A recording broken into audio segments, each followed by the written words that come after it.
So in 2013, I answered an ad to be a volunteer Spanish interpreter for an organization called Operation Walk Pittsburgh. Operation Walk goes and sends a bunch of doctors to countries to do a lot of orthopedic surgeries, knee and hip replacements for a week. I'm not a doctor. I've never had a knee or hip replacement. I did have back surgery once. And I'm not fully bilingual in Spanish either. But I thought, hey, free trip to Honduras. And it turns out that relative to everyone else that applied, I was the best Spanish speaker. So I got to go. Now, this was the first year that this particular group of doctors had decided to bring along an interpreter. They had that vague idea that when they would go there and they would, there was some bilingual staff, but they needed someone. But they really didn't know what they wanted that person to do. And then they found out that I was a lawyer, and still am, which is kind of the kryptonite of doctors. So the first night, we're doing the introductions, and everyone's like, I do blah, blah, blah, fancy medical thing I don't understand, and I do blah, blah, blah, fancy medical thing.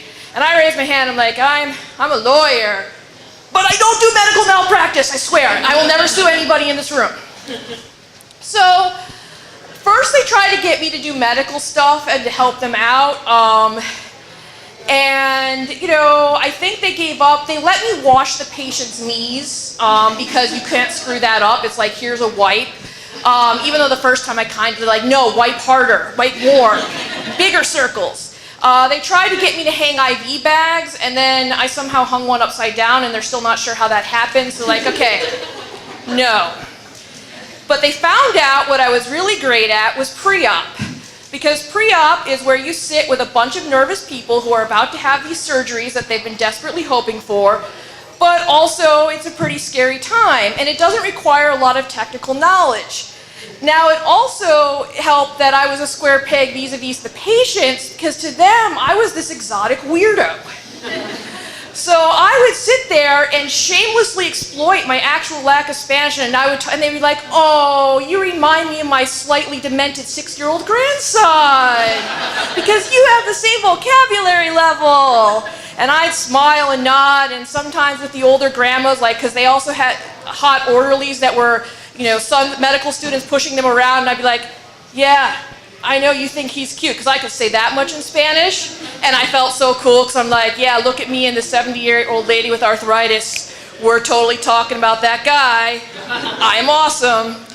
And so I think the climax of my working these two groups independently and trying to fit in with them came to when they put me in charge of the discharge workshop. So my job was to stand in front of all these happy patients and all their family members and a bunch of doctors who wanted to see, these people they've taken care of. They want to get the good, happy feeling of watching them walk out the door for the first time, maybe in years.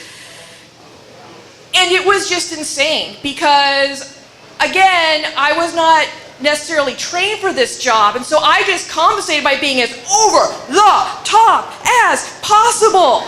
So I would have call and responses like we were in church, except the call and response was, and how many times a day are you going to take your aspirin? Two times.